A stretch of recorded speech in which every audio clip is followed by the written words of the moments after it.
Okay, kuna masala ya kuimba mashairi. Mashairi hujakataza kuimba. Kuna baadhi za maneno ya Kiarabu ambayo yana hikma ndani yake, ambaye mtu anaweza akayatoa katika njia ya mashairi.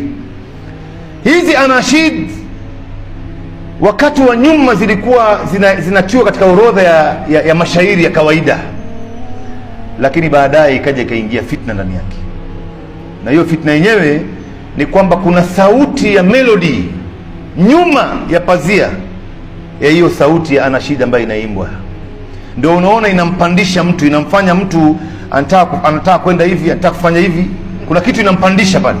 Kuna aina ya sauti fulani imejificha ndani yake, melodious manake. Sasa hiyo ndio inaifanya inakuwa ni haramu. Na ndio unaona leo vijana wa Kiislamu wameacha kuhifadhi Qur'ani. Waliohifadhi Qur'ani wameshasahau kisa na maana nini, wameenda kuimba anashid. Kwa sababu anashid leo ukitoa CD moja ya anashid ukapeleka katika baadhi ya mashirika za Kiislamu kama vile redio ya Kiislamu, TV ya Kiislamu, unaweza ukalipwa mpaka Laki 3 za Kenya kwa CD moja tu. Sasa huyu atahifadhi Qur'ani ama ataimba nyimbo hizi? Na ni maneno ya watu tu. Sasa tumeacha Qur'ani, tumeacha kila kitu, alafu mtu anakaa kwenye jukwaa anakaza baadhi ya sauti vile vile. Hii ndio inakuja katika matatizo sasa, unanifahamu? Lakini kwa hivyo hizi ni vitu ambavyo vinawapeleka watu kwenye fitna.